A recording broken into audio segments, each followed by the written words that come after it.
Bonjour à toutes et tous et bienvenue dans cette vidéo de mécanique quantique sur des développements autour de l'équation de Schrödinger et notamment comment initier sa résolution à partir de la recherche d'états stationnaires. Alors on a déjà dans ce cours en tout cas construit l'équation de Schrödinger, donc on va rappeler très rapidement comment, mais l'objet ici n'est pas de vraiment revenir sur ce point, mais juste interpréter ce qu'est la fonction d'onde psi, qui est la solution de l'équation de Schrödinger, et voir comment nous pouvons résoudre l'équation de Schrödinger dans un cas général à partir de la recherche de ce qu'on appelle les états stationnaires. Donc on va définir ces notions d'états stationnaires, et ensuite voir comment nous résolvons l'équation de Schrödinger. Alors juste quand même, il est important d'avoir les idées claires, la construction de l'équation de Schrödinger, en fait, elle démarre, si on revient en mécanique classique, sur la notion d'énergie, avec l'énergie qui est l'énergie cinétique plus l'énergie potentielle. Alors quand nous sommes en mécanique quantique, l'énergie potentielle, elle est plus régulièrement nommée V. Et l'énergie cinétique, nous savons que c'est un demi de mv carré en mécanique classique. Et un demi de mv carré, ça peut aussi s'écrire P carré sur 2m, où P la quantité de mouvement.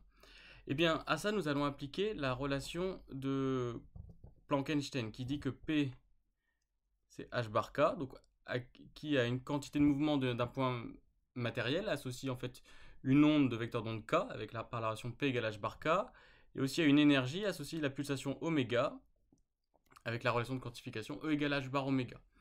Donc, en réécrivant ça, nous pouvons donc réécrire que h bar oméga égale h bar carré k carré sur 2m plus v. Et ça fait penser à une relation de dispersion quand on travaille en physique des ondes. Et si on cherche finalement l'équation d'onde qui serait associée à cette relation de dispersion, on trouve IH bar d rond psi sur d rond t plus, égale moins h bar carré sur 2m d rond seconde de psi sur d rond x2 plus v psi. Alors, ça, donc souvent, dans le cours sur les ondes, nous faisions le chemin inverse, c'est que nous avions une équation d'onde et nous cherchions la relation de dispersion, et ça, nous le faisions en cherchant une forme OPPH de type psi égale psi 0 EI KX moins oméga t. Et ici, on a fait le chemin inverse, c'est-à-dire partant de l'énergie en mécanique classique, donner son équivalent mécanique ondulatoire par les relations de Planck-Einstein et voir quelle est l'équation d'onde qui permettrait de retrouver cette relation de dispersion. Alors bien entendu, là pour l'instant nous n'avons rien interprété, nous avons juste construit cette équation. En fait cette équation c'est l'équation de Schrödinger, c'est un postulat, c'est-à-dire que c'est pas quelque chose qu'on démontre, ici on a juste expliqué l'idée qui était sous-jacente, mais en fait c'est vraiment un postulat. Et maintenant ce que nous allons faire c'est dire à quoi correspond psi et comment résoudre cette équation de Schrödinger. Donc voilà l'objectif de cette vidéo qu'on commence tout de suite. Donc nous avions vu dans le cours précédent que les particules de matière placées dans un potentiel V pouvaient être régies par l'équation de Schrödinger, donc les particules de matière étant décrites par la fonction d'onde psi, et l'équation de Schrödinger s'écrivait IH bar d rond psi sur d rond t égale moins h bar carré sur 2m laplacien de psi plus v psi, où v est le potentiel dépendant de la position de l'espace dans lequel est placée la particule. Alors quand nous nous placions en unidimensionnel cartésien, cette équation de Schrödinger pouvait se simplifier sous la forme moins h bar carré sur 2m dérivée seconde de psi par rapport à x plus v de psi. Et donc c'est cette équation d'onde que vérifie la fonction d'onde associée aux particules de masse m. Et donc dans un premier temps, nous allons nous poser la question de l'interprétation de la fonction d'onde, à quoi correspond psi. Et dans la deuxième temps, nous allons poser la question de la résolution de l'équation de Schrödinger. Et pour faire cela, nous allons devoir introduire la notion d'état stationnaire. Et c'est ce que nous allons faire dans cette vidéo. Et donc ça va nous impliquer introduire la notion d'état stationnaire et aussi de résolution d'équations différentielles dans C. Résolution d'équations différentielles dans C. Et quand nous allons faire ça, eh bien, nous allons pouvoir donner une autre forme de l'équation de Schrödinger propre aux états stationnaires et qui sera plus simple à résoudre. Et on va expliquer un petit peu tout ça. Alors, la fonction d'onde, c'est une fonction d'onde qui est intrinsèquement complexe. C'est-à-dire qu'ici, on n'utilise plus les complexes comme outils pour simplifier les calculs quand on travaille avec des fonctions qui sont harmoniques, sinusoïdales, mais vraiment, c'est la fonction d'onde psi, elle est intrinsèquement complexe. Et elle est liée à la probabilité. Donc elle décrit complètement l'état d'une particule, et en particulier, elle permet de déterminer la probabilité de présence d'une particule dans un volume delta tau de l'espace. Donc si vous avez un petit volume delta tau à l'échelle mésoscopique que vous avez isolé dans l'espace, vous avez une petite probabilité de trouver, donc on appelle M le point autour duquel est centré ce volume delta tau. Et bien la petite probabilité de trouver en M à l'instant t la particule, c'est le module de psi de mt au carré fois delta tau. Donc vous remarquez que la probabilité étant une grandeur sans unité, le volume étant en mètres cubes, et bien psi carré étant mètre moins 3, et donc psi en 3 dimensions, c'est une fonction qui a pour unité des mètres puissance moins 3,5. Alors dans le cadre du programme, on ne va pas se placer en une tridimensionnelle, mais uniquement l'espace est uniquement décrit par la variation d'une variable x, on se place en unidimensionnel cartésien.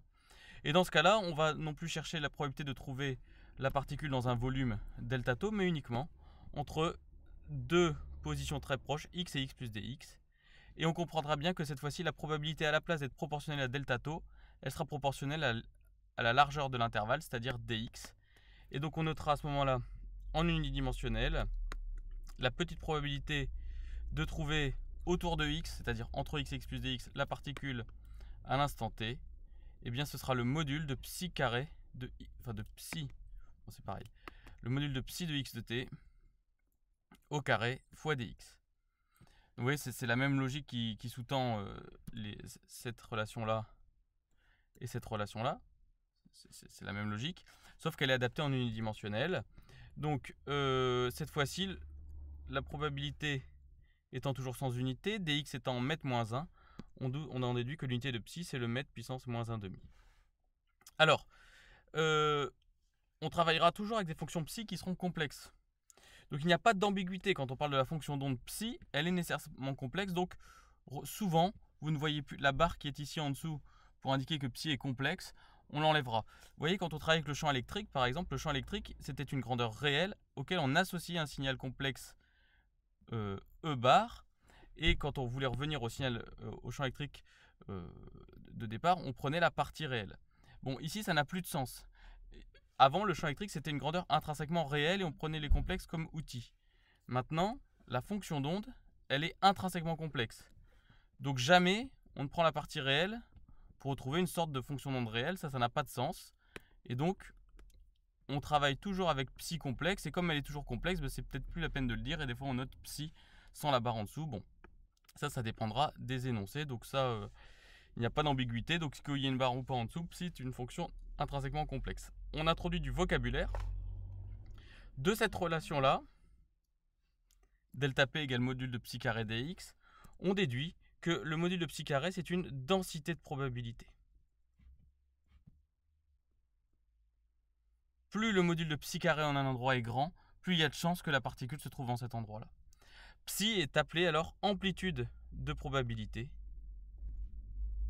Et psi tout seul est beaucoup plus difficile à interpréter. Ce qui a vraiment du sens, c'est d'interpréter le module de psi carré, qui lui en plus est une grandeur réelle, et qui va traduire, voilà, plus le module de psi carré en un endroit sera grand, plus la particule aura de chances d'être là. Donc en fait, c'est assez simple finalement d'interpréter le module de psi carré. Imaginons que vous traciez le module de psi carré en fonction de x, et vous trouvez quelque chose comme ça. Et bien vous savez que quand vous faites une mesure, vous avez de fortes chances de trouver la particule ici ou ici. Mais pour autant, la chance de la trouver ici n'est pas nulle, tout comme ici. Donc voilà à quoi correspond psi carré, c'est une densité de probabilité de présence de la particule à différents endroits. Donc on ne sait pas, quand on décrit la particule, exactement où elle est, mais on connaît avec certitude l'évolution de sa densité de probabilité. C'est ça, vraiment, la résolution de l'équation de Schrödinger. Et quand on revient à l'équation de Schrödinger, on s'aperçoit en fait qu'elle permet de déterminer la dynamique d'évolution, c'est-à-dire la variation au cours du temps, et bien de psi, et donc en conséquence de la densité de probabilité. On va savoir comment évolue la densité de probabilité de présence d'une particule au cours du temps. C'est ça le rôle de l'équation de Schrödinger, entre autres. Dernière chose, on s'aperçoit que finalement, si vous avez deux fonctions d'onde comme ça, qui sont reliées à elles juste, et qui diffèrent par une phase, EIθ, constante, enfin une phase θ constante, eh bien vous vous apercevez qu'elles ont le même module au carré, elles ont la même densité de probabilité, et en fait on peut montrer qu'elles correspondent au même état d'une particule. Donc en fait, on va dire que la fonction d'onde, elle est définie à une phase à l'origine près. Donc on peut rajouter une phase à l'origine, ça ne va pas changer la densité de probabilité de présence. Et donc en fait, ça va décrire le même état d'une particule. C'est un petit peu comme les énergies potentielles en mécanique qui sont définies à une constante près. C'est le même genre de raisonnement. Donc quand vous avez deux fonctions d'onde définies qui diffèrent juste par une phase à l'origine, elles correspondent au même état.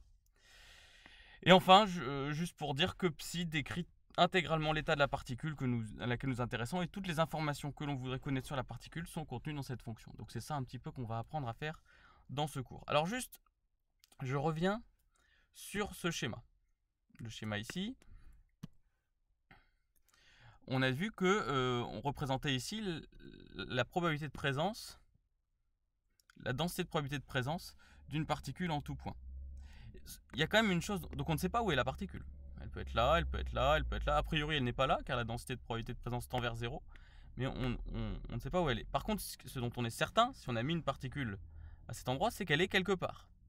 Donc la somme des probabilités de présence sur tout cet espace doit valoir 1.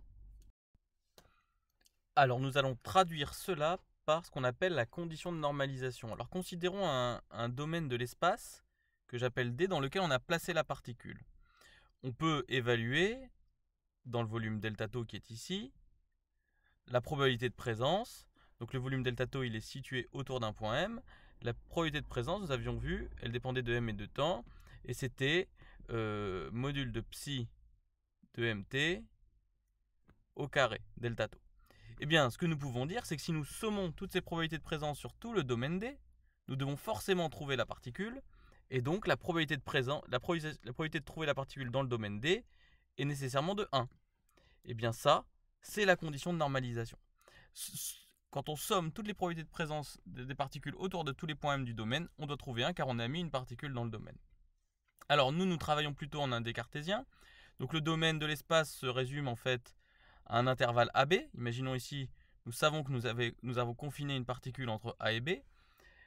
Nous savons évaluer la probabilité de présence d'une particule entre x et x plus dx, qui vaut, donc la probabilité de trouver une particule entre x et x plus dx, c'est le module de psi carré, le module de psi de x de t, au carré dx. Et si nous sommons toutes ces probabilités sur le domaine, donc c'est-à-dire ici entre A et B, nous devons nécessairement trouver 1. Ceci est la condition de normalisation. Alors, A et B peuvent être éventuellement infinis si nous n'avons pas confiné la particule, mais nous l'avons laissé libre d'être en n'importe quel point de l'espace. Donc A et B fini si la particule est confinée, et A vaut moins l'infini et B vaut plus l'infini si la particule est laissée libre d'évoluer dans tout l'espace. Voilà la condition de normalisation, et elle va nous permettre en fait d'avoir des informations supplémentaires lors de la résolution de l'équation de Schrödinger. Avant d'aller plus loin, nous allons remarquer quelque chose de fondamental sur l'équation de Schrödinger, c'est qu'elle correspond à une combinaison linéaire en fait, de dérivées partielles de psi et de la fonction psi. Et donc une combinaison linéaire de dérivées partielles de psi et de psi, c'est une équation dérivée partielle linéaire. Et à partir du moment où on a une équation dérivée partielle linéaire, on a le théorème de superposition qui s'applique. Donc on pourra appliquer le principe de superposition à l'équation de Schrödinger, c'est-à-dire que si on a des solutions de l'équation de Schrödinger, eh bien toute combinaison linéaire de ces solutions est elle-même solution. Voilà, ça c'est le principe de superposition lorsqu'on étudie une équation dérivée partielle linéaire. Et ça c'est intéressant parce que quand on va essayer de résoudre l'équation de Schrödinger dans un cas général, on va pouvoir essayer de trouver des solutions particulières dont on va former la combinaison linéaire pour former toute solution de l'équation de Schrödinger. Et cet ensemble de solutions particulières à partir desquelles on crée toutes les solutions de l'équation de Schrödinger, c'est ce qu'on appelle une base de l'espace des solutions. Et on peut montrer qu'il existe une base de l'espace des solutions qu'on appelle les états stationnaires. Et donc plutôt que de chercher tout de suite une solution de l'équation de Schrödinger, on va chercher d'abord les solutions stationnaires de l'équation de Schrödinger, parce qu'on va voir qu'elles ont une forme particulière, donc on a des idées sur comment aller les chercher, et que ces solutions de l'équation de Schrödinger, comme elles vont former une base, on va pouvoir reconstruire n'importe quelle fonction d'une solution comme une combinaison linéaire des états stationnaires. Donc qu'est-ce qu'on appelle un état stationnaire? Eh bien, c'est une fonction d'onde psi de xt qui s'écrit sous la forme d'une produit d'une fonction de l'espace et du temps. Donc j'appelle phi de x la fonction de l'espace et f de t la fonction du temps. Et j'insiste sur quelque chose, c'est que phi et f sont des fonctions donc à valeur dans R, puisque phi prend x comme argument, mais donnant un nombre complexe. Donc ce sont des fonctions complexes qui s'appliquent à des nombres réels. De la même pour f. La même chose pour f. Ce sont des fonctions qui s'appliquent à des nombres réels, mais qui donnent des grandeurs complexes. Alors, on note pas toujours la barre en dessous, parce que, comme je vous l'ai dit, comme c'est intrinsèquement complexe, c'est sous-entendu. Mais là, ici, je le mets pour insister, pour différencier de ce qu'on appelle une onde stationnaire. Donc ici, c'est un état stationnaire en mécanique quantique. Et je voudrais différencier cette définition de ce qu'on appelle une onde stationnaire. Une onde stationnaire de xt en mécanique ondulatoire, classique, on va dire mécanique classique ondulatoire, qui était une fonction de f de x fois g de t. Alors, c'est les ondes stationnaires qu'on a quand on étudie par exemple des cordes de Meld attachées en 2 points. Eh bien, il y a une différence forte, c'est qu'ici, f et g sont des fonctions réelles. Alors qu'ici, phi et f sont des fonctions complexes. Et ça va donner une différence énorme. Et notamment, regardons cette onde ici. O de xt égale AEIKX moins oméga t en physique classique, en physique ondulatoire classique. Est-ce que c'est une onde stationnaire ou une onde progressive? Eh bien, pour le savoir, nous revenons à l'onde réelle, qui est la partie réelle de O de xt, et qui est donc A cosinus kx moins oméga t plus phi, puisqu'on voit ici qu'on avait une amplitude complexe, c'est-à-dire qu'il y avait une phase à l'origine éventuellement dedans. Et ça, on sait que c'est caractéristique d'une onde progressive. C'est une onde progressive. C'est-à-dire que c'est de la forme f de x moins ct. C'est-à-dire que c'est une onde qui se propage dans le sens des x croissants. Alors en l'occurrence ici, c'est une onde progressive harmonique. C'est même une onde plane progressive harmonique, une OPPH. Et donc ce n'est absolument pas une onde stationnaire. Maintenant, si on s'intéresse à la fonction d'onde psi, qui a la même forme. Je remets des barres ici sous psi et sur A pour bien qu'on voit que c'est exactement la même forme. Et bien ça peut s'écrire sous la forme AEIKX exponentielle moins I oméga t d'après la propriété de l'exponentielle. Et ça, c'est bien une fonction de x fois une fonction du temps. Et donc ça, c'est bien un état stationnaire. Donc vous voyez que la même expression mathématique AEIKX moins oméga t pour une onde en représentation complexe ou pour une fonction d'onde, eh bien ça donne un vocabulaire complètement différent. Ici on avait une onde progressive qui était absolument pas une onde stationnaire. Et là on a un état stationnaire. Alors on détaillera un petit peu cette différence par la suite, mais ça il faut bien avoir conscience donc de cette différence importante. En fait, c'est avant tout un problème sémantique, c'est-à-dire que état stationnaire, ce n'est pas onde stationnaire. C'est vraiment deux choses différentes. Et on verra dans les états stationnaires, des états stationnaires qui ressemblent plus à des ondes progressives et des états stationnaires qui ressemblent plus à des ondes stationnaires, mais ça, on en discutera plus tard. Donc vraiment, faites attention à ce point de vocabulaire qui est très important et qui vient en fait de la nature intrinsèquement complexe de la fonction d'onde. Et donc maintenant, nous allons chercher les états stationnaires qui sont solutions de l'équation de Schrödinger. Mais avant cela, il faut faire quelques rappels sur la résolution des équations différentielles dans C. Parce que jusqu'à présent, quand vous avez résolu des équations différentielles d'ordre 1 et d'ordre 2, c'était toujours dans R, pour résoudre un circuit RC par exemple, ou un oscillateur harmonique. Et bien maintenant, nous allons les résoudre dans R. Dans C, nous allons voir que c'est très proche des règles de résolution dans R, mais il convient de bien les poser pour être rigoureux après dans la résolution des équations.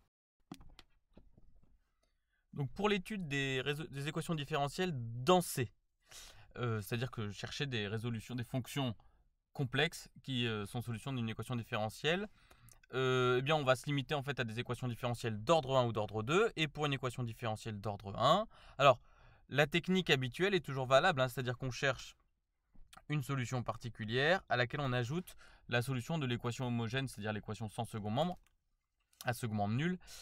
Et quand on ajoute ces deux solutions, comme ce qu'on faisait dans R, on trouve la solution de l'équation différentielle. Alors nous allons uniquement nous intéresser à des fonctions à second membre nul, à des équations différentielles à second membre nul. Et donc commençons par une équation différentielle d'ordre 1. Et ici j'insiste en mettant des barres en dessous de chacune des grandeurs complexes. On a donc ici une équation différentielle à coefficient constant, mais un coefficient tau qui peut être complexe. Et on nous demande d'essayer de trouver sa solution générale. Alors on peut essayer de raisonner comme ce qu'on faisait quand on était dans R, c'est-à-dire cherchons f sous la forme d'une solution de type exponentielle alpha t. Et à ce moment-là, dans ce cas, donc on va quand même faire les choses proprement, voilà. Dans ce cas, f' de t, ça va donner alpha fois f de t, quand on dérive l'exponentielle. Et donc, si on écrit f de t plus tau f' de t égale 0, et bien ça, c'est équivalent à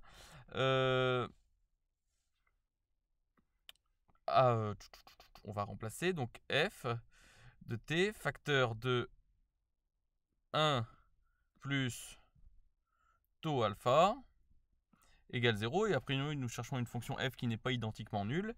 Donc on va trouver que tau égale moins 1 sur alpha. C'est-à-dire que donc la fonction f qui a t associe exponentielle de moins t sur tau, hein, donc j'ai remplacé en fait dans cette expression là alpha par moins 1 sur tau, est solution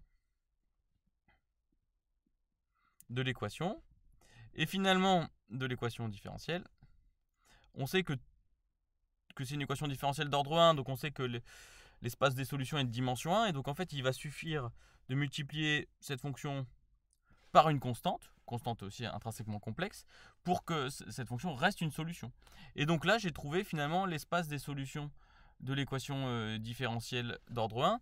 Pourquoi j'avais cherché au départ sous cette forme-là ? Parce que je me suis quand même inspiré de ce qu'on faisait quand on était dans R, et puis du rôle très particulier des exponentielles lors de la résolution des équations différentielles. Et ça nous amène donc à trouver la solution générale d'une équation différentielle d'ordre 1 dans C. En fait, on voit que c'est très proche de ce qu'on a vu dans R, c'est juste que la constante qui est devant l'exponentielle est complexe et que la constante de temps, entre guillemets tau, est elle-même complexe. Donc, on retiendra ce résultat pour la suite. F égale a exponentielle moins t sur tau et la solution générale de l'équation différentielle dans C, f plus tau f' égale 0. Alors, ça peut paraître évident, ça peut paraître très proche de ce qu'on faisait avant, mais ici on travaille dans C, donc c'est important de bien repréciser les choses. Et de la même manière, on va regarder les équations différentielles d'ordre 2 et on va admettre le résultat. Donc on s'intéresse maintenant à une équation de type C fois F plus B fois F' plus A fois F seconde égale 0, où A, B, C sont des constantes complexes. Pour la résoudre, nous calculons le déterminant B carré moins 4AC. Et cette fois-ci, contrairement à ce qui se passe dans R, il n'y a que deux cas. Soit, parce que bon, à partir du moment où on est dans C, il n'y a plus de question d'inégalité. On ne peut pas dire qu'un complexe soit positif ou qu'un complexe soit négatif. Donc la seule chose qu'on peut regarder, c'est est-ce que le discriminant delta est nul. Et dans ce cas-là, c'est en effet très proche de ce qu'on faisait dans R, c'est-à-dire que la fonction que nous la cherchons sous la forme A plus BT fois exponentielle R0t, où R0 c'est la racine de l'équation caractéristique, qui est complexe. A et B sont complexes, donc c'est à chaque fois la grande différence, hein, c'est que les constantes que vous mettez dans votre équation pour générer l'espace des solutions sont des constantes complexes. Et si delta est négatif, eh bien c'est plus simple finalement que quand on travaillait dans R. Pardon, si delta est différent de 0, excusez-moi, c'est plus simple ce qu'on faisait quand on était dans R, puisqu'on a toujours deux solutions R1 et R2 dans C.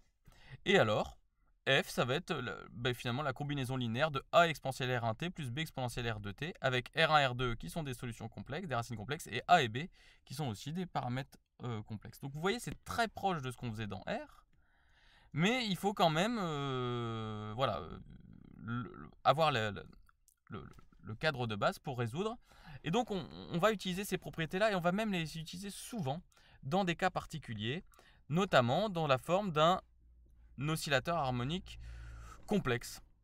C'est-à-dire, imaginons qu'on trouve une équation qui soit d'ordre 2 de la forme f seconde plus k carré f égale 0, avec k qui appartient à R+, donc on a k carré, ça cette fois-ci qui appartient à R+.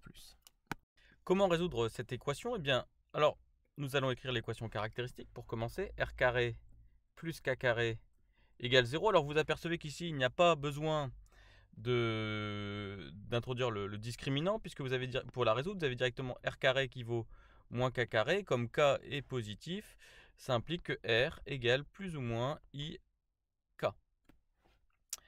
À partir du moment où vous avez deux racines complexes R1 et R2, on est dans ce cas-là, on a deux racines complexes R1 et R2, on peut donner la forme de la solution sous la forme f de x égale A exponentielle R1, donc IKX, plus B exponentielle moins IKX. Ceci est la résolution de l'équation que nous venons de poser. Donc ça, c'est quand on a f seconde plus k carré f de x égale 0. Vous avez donc ça, l'oscillateur harmonique complexe. Vous avez la solution 1, l'expression 1 de la solution, pardon, qui est celle-ci. Qui est très pratique, qui sera très pratique notamment quand on s'intéressera à des états stationnaires de type OPPH. Mais parfois, on peut trouver une meilleure expression, notamment en remarquant que EIKX, comme K est positif, c'est cos KX plus I sinus KX. Donc EIKX est une combinaison linéaire de cos KX et de sinus KX, tout comme E de moins IKX. E de moins IKX, c'est cos KX moins I sinus KX. Donc, comme en fait ici, on voit que F c'est une combinaison linéaire de EIKX et de E moins IKX, mais que EIKX et EIKX sont eux-mêmes combinaisons linéaires de cos KX et sinus KX, on peut démontrer très rapidement en remplaçant que ici en fait F peut être vu comme une combinaison linéaire de cos KX et de sinus KX, toujours une combinaison linéaire à coefficients complexes, hein. Alpha et bêta sont des complexes. Et donc ça c'est l'expression 2 des solutions de l'oscillateur harmonique dans C, et on utilisera cette expression quand on aura notamment des endroits dont on sait que la valeur de f doit être nulle. Par exemple, si on sait qu'en x égale 0, f doit être nul, ou en x égale L, f doit être nul.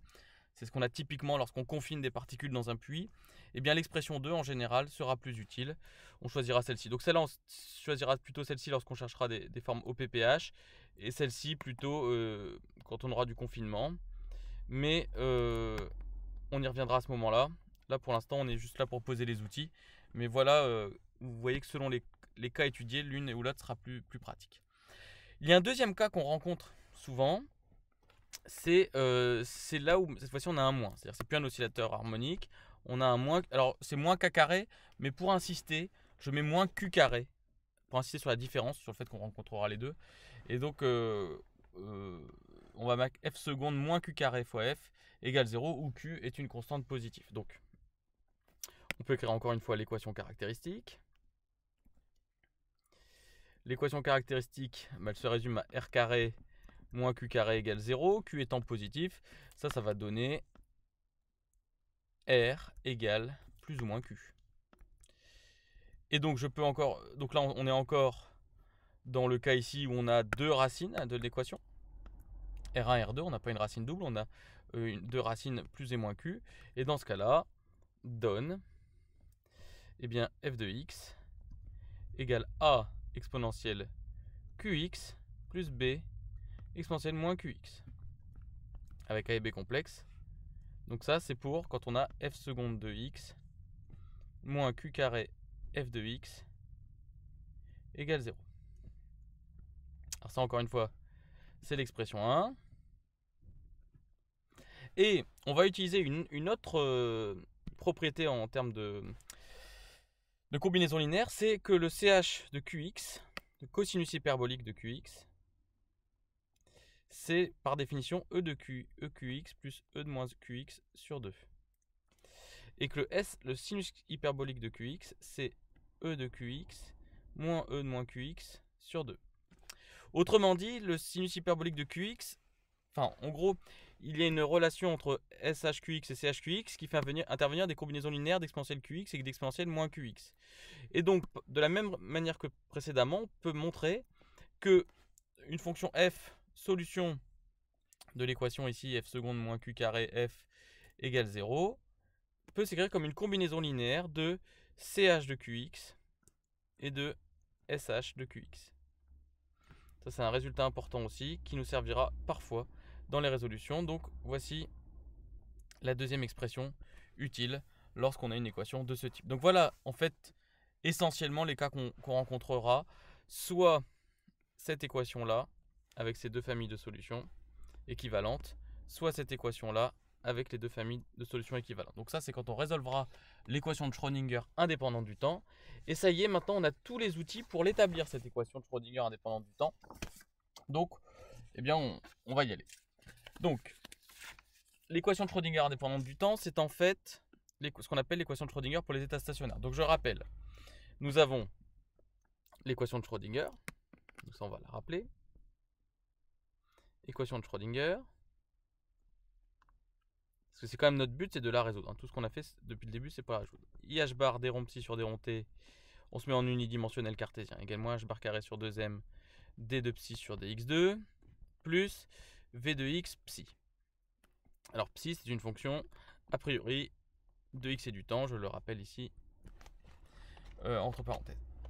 Et on essaie de la résoudre. C'est une équation aux dérivées partielles, c'est compliqué, il y a des dérivées partielles temporelles, il y a des dérivées partielles spatiales. Ça, on ne sait pas résoudre dans le cas général. Par contre, nous admettons que les états stationnaires, que je vais appeler psi stationnaires par exemple, de xt, sont de la forme phi de, donc on avait mis phi de x fois f de t. Donc, on cherche l'équation. Nous, ce que nous cherchons maintenant, ce sont les états stationnaires, parce que nous admettons qu'ils vont former une base de l'espace des solutions. Et donc, si nous les trouvons, il suffira de faire des combinaisons linéaires pour recréer, de ces états stationnaires pour recréer n'importe quelle solution. Alors, cherchons l'équation différentielle vérifiée par les états stationnaires, notamment par phi et f. Et en fait, ce qu'il faut comprendre, c'est que phi et f, étant des fonctions à une variable, elles ne vont plus être soumises à des équations dérivées partielles, mais à des équations différentielles. Et ça, c'est beaucoup plus facile à résoudre. Donc, pour répondre à ça, eh bien, on remplace. Donne IH bar. Alors la dérivée de psi par rapport au temps, eh bien phi de x ne dépend pas du temps, donc c'est considéré comme une constante, et il reste f' de t. Ça, c'est la dérivée de psi par rapport au temps, qui va donner phi de x fois f' de t. Égale moins h bar carré sur 2m. Alors la dérivée de psi par rapport à x, eh bien ça va s'appliquer à phi, puisque la dépendance par rapport à x, c'est phi qui l'apporte, et on a ici f de t, plus v de x, phi de x, f de t. Voici donc comment se transforme l'équation de Schrödinger lorsqu'on considère un état stationnaire. On va mettre d'un côté tous les termes qui dépendent du temps et de l'autre côté tous les termes qui dépendent de x. Donc, c'est ce qu'on appelle la séparation des variables.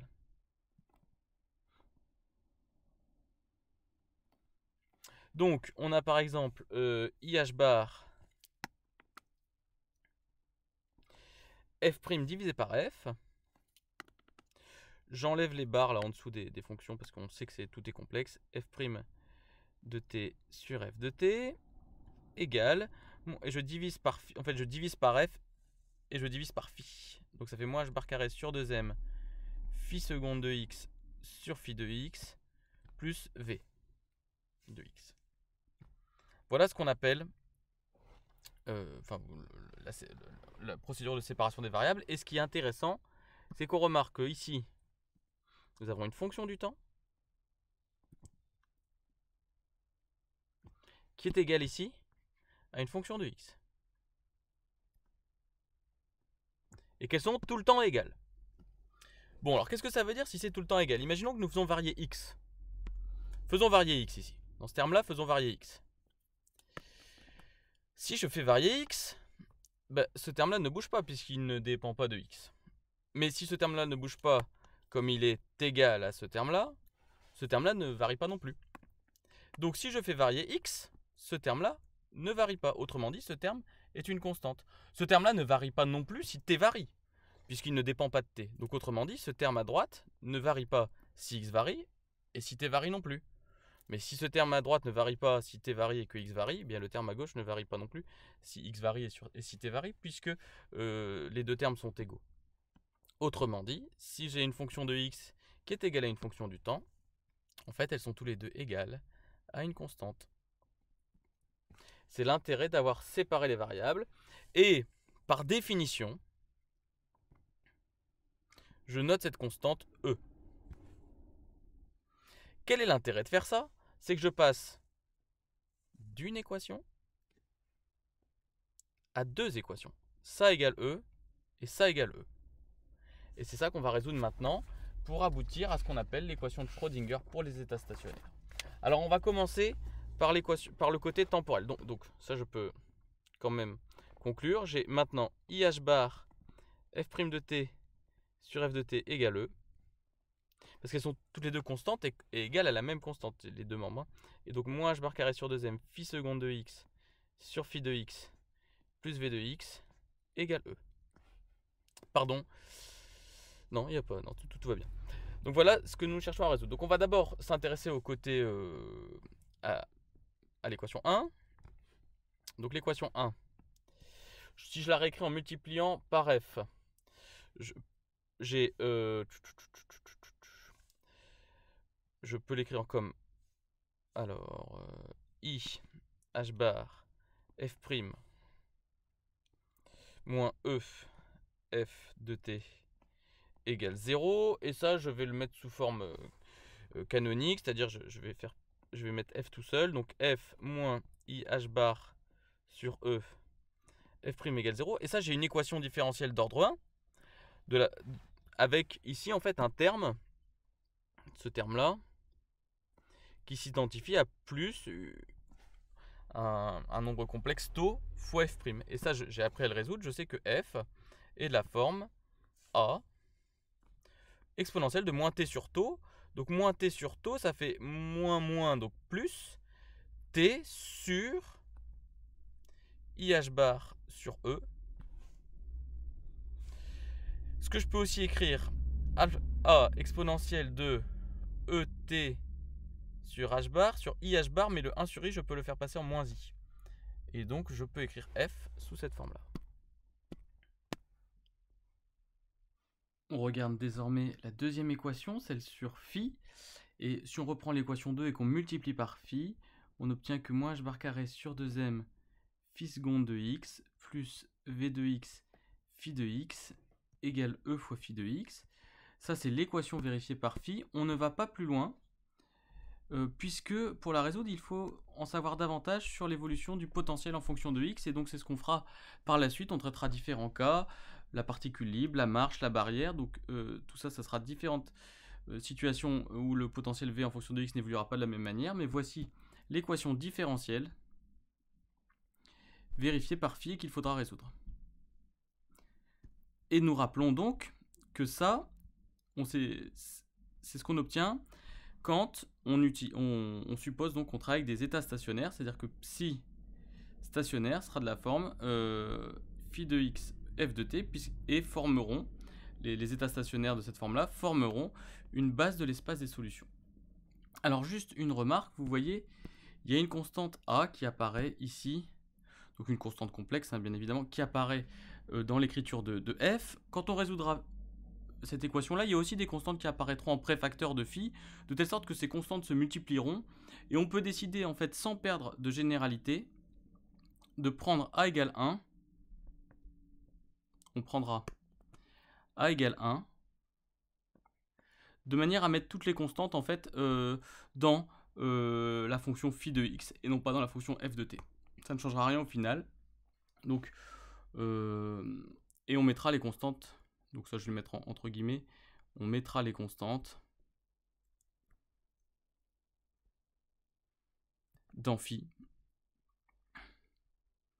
Ce qui permet d'écrire que psi stationnaire est donc égal, donc les états stationnaires que nous allons chercher seront donc de la forme psi stationnaire de xt égale phi de x exponentielle moins IE sur h bar t. Voilà sous quelle forme nous pourrons chercher les états stationnaires par la suite, tout en sachant que psi sera que phi de x sera régi par cette équation-là, qui est ce qu'on appelle l'équation de Schrödinger indépendante de temps, l'équation de Schrödinger pour les états stationnaires. C'est ce qu'on écrira juste après dans un encadré, parce que c'est un résultat extrêmement important. Donc on va quand même l'écrire. Équation de Schrödinger pour les états stationnaires, ou encore appelée équation de Schrödinger indépendante du temps. Vous voyez, le temps n'intervient plus dedans. Donc voici l'équation que nous résolverons en fait en pratique couramment. Alors, analysons un petit peu ces états stationnaires. Ils jouent un rôle très particulier vu qu'ils forment une base de l'espace des solutions, et puis ils ont des particularités propres. Et c'est ce qu'on va voir maintenant. Notamment, on peut s'intéresser à la densité de probabilité associée à cet état stationnaire. Alors, on rappelle que la densité de probabilité, c'est le module de la fonction d'onde au carré. Donc la densité de probabilité, ça serait psi st de xt au carré.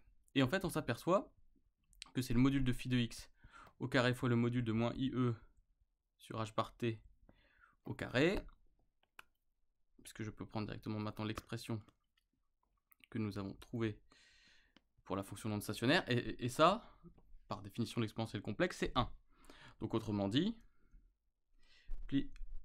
la densité de probabilité, elle est égale à phi de x, le module de phi de x au carré. Et ça, on s'aperçoit, c'est une fonction de x uniquement, donc ça ne dépend pas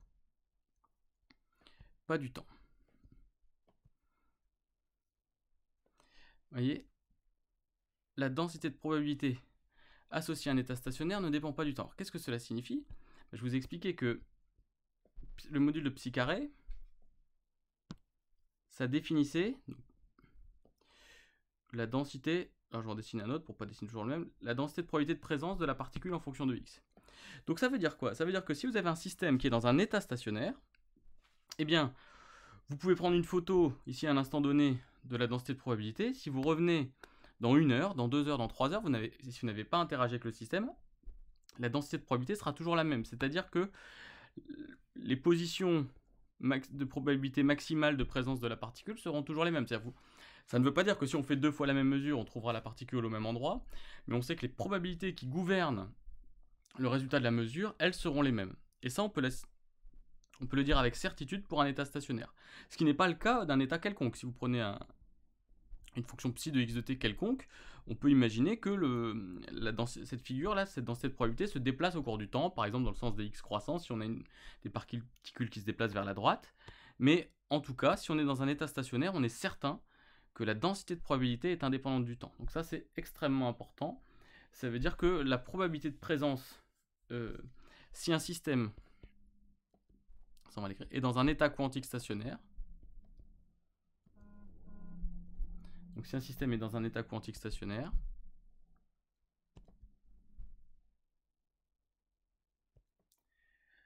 la probabilité de présence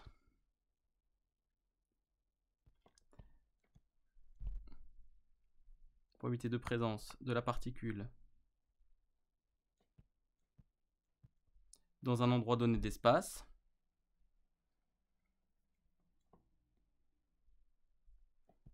est indépendant du temps. D'où la notion de stationnaire. C'est ça que ça veut dire état stationnaire en mécanique quantique. Et donc en fait on peut s'apercevoir que en fait, c'est lié à la condition de normalisation. Imaginons qu'on intègre entre A et B l'état stationnaire au carré. On sait que ça c'est égal à 1 par la condition de normalisation. Mais on sait aussi que c'est égal à l'intégrale de A à B de phi de x au carré dx, puisque nous avons vu que imaginons que nous ne connaissions pas encore On sait juste qu'on ne connaît pas encore l'expression de f de t, on peut montrer que c'est quelque chose d'assez général. C'est phi de x carré fois f de t au carré. Imaginons que nous ne connaissions pas l'expression de f de t que nous avons démontré précédemment. Et ça, je peux le sortir ici. Et donc ça fait, puisque c'est une fonction de t alors qu'on intègre par rapport à x, f de t carré intégrale de a à b de phi de x au carré. Vous apercevez que ça, donc, ça c'est égal à 1. 1, c'est indépendant du temps.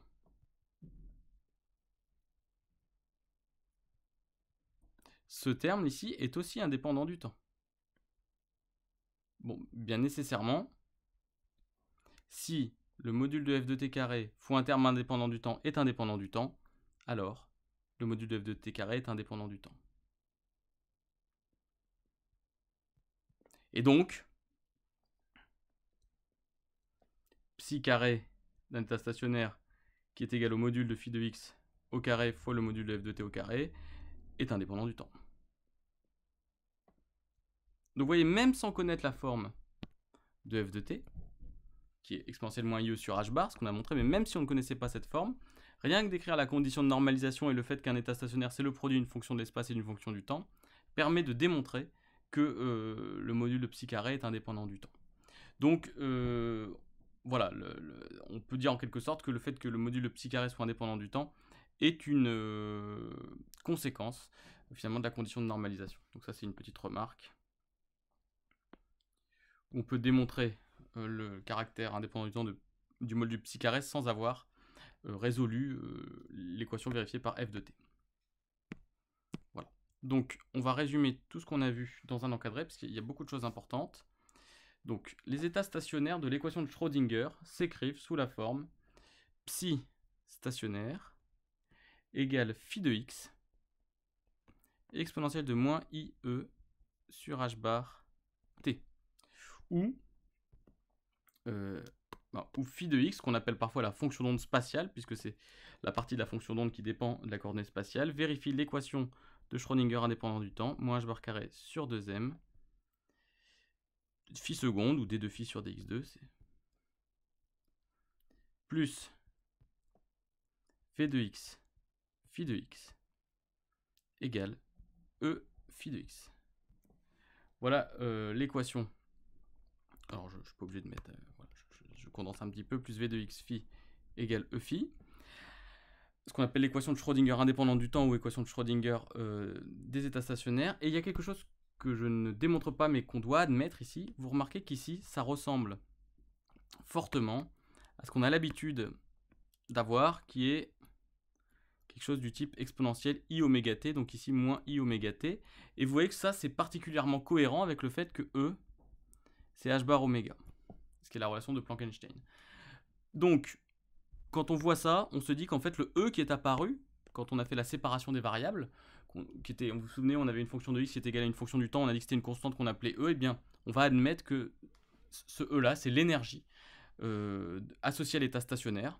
Et donc comme cette énergie est de la forme h bar oméga, je peux écrire que c'est phi de x exponentielle moins i oméga t, et donc avec E ici l'énergie de l'état stationnaire, donc E égale h bar oméga. Et donc ça nous permet déjà d'introduire quelque chose qu'on reverra par la suite, mais c'est qu'à un état stationnaire, on peut associer une énergie. Et que un état stationnaire, c'est un état pour lequel l'énergie est clairement définie, et ça on en reparlera.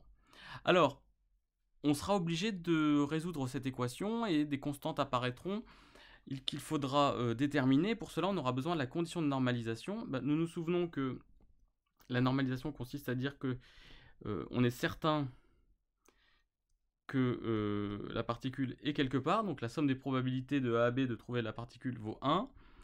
Pour l'état stationnaire, nous avons vu que cette somme des ça pouvait s'écrire sous la forme de module de phi de x au carré, module de exponentielle moins i oméga t, ici je peux directement mettre oméga t au lieu de e sur h bar t, dx, et ça, nous savons que c'est 1, par définition, par propriété de l'exponentielle complexe, et donc ça fait intégrale de A à B de phi de x au carré dx qui vaut 1. Donc vous voyez, phi est régi par la même condition de normalisation que psi. Donc, la condition de normalisation pour phi, la voici, c'est la même que celle pour psi. Et donc maintenant, juste un petit peu d'analyse de l'équation de Schrödinger spatiale. Nous avons trouvé moins h bar carré sur 2m d2 phi sur dx2 plus v phi égale phi. Ici, E, ça va être l'énergie totale de votre système, de l'état. Ce terme-là, c'est associé à l'énergie potentielle, puisqu'on sait que V, c'est le terme d'énergie potentielle. Eh bien, ce terme-là, comme dans l'équation de Schrödinger initiale, c'est le terme associé à l'énergie. Donc, je vais l'appeler le terme d'énergie cinétique. Ça, c'est le terme d'énergie potentielle. C'est-à-dire, je ne dis pas que c'est l'énergie potentielle, je dis que c'est le terme qui est associé à la notion d'énergie potentielle. Et ici, c'est le terme d'énergie totale. D'accord? Donc, encore une fois, on revoit, hein, comme ce qu'on avait introduit, que l'équation de Schrödinger cherche finalement à généraliser le concept classique d'énergie et de somme de l'énergie cinétique et de l'énergie potentielle avec le vocabulaire et le point de vue ondulatoire. Donc, c'est ce qu'on retrouve ici dans cette équation de Schrödinger indépendant du temps. Alors, voilà ce que nous pouvons dire. L'état stationnaire, nous avons vu qu'il était associé à une énergie bien définie. On verra qu'à chaque fois qu'on fait la mesure de l'énergie d'un système dans son état stationnaire, on trouvera la même valeur. On a vu aussi que la densité de probabilité associée à un état stationnaire était indépendante du temps, et que l'intérêt des états stationnaires, c'est que toute onde pouvait s'écrire comme une combinaison linéaire d'états stationnaires. Donc ça veut dire quoi? C'est-à-dire que si je prends un état stationnaire, c'est-à-dire que toute onde, toute fonction d'onde, solution de l'équation de Schrödinger, peut s'écrire comme une somme, une combinaison linéaire, donc sur n termes, de coefficients fois des états stationnaires indicés par n, c'est-à-dire si on a n états stationnaires, on a un certain nombre d'états stationnaires différents, on peut les indicer avec un petit n pour les différencier, et donc voilà comment peut s'écrire toute fonction d'onde solution d'une équation de Schrödinger, et donc comme les états stationnaires nous connaissons leur forme, je peux l'écrire encore sous l'écriture somme sur n des Cn phi de x exponentielle moins i e sur h bar t, sachant que pour chaque état stationnaire, la fonction d'onde phi n est potentiellement différente et l'énergie E est également potentiellement différente, donc je l'indice E indice n, puisque voilà, l'énergie ici est propre à l'état stationnaire n. Et donc voici sous quelle forme nous pourrons chercher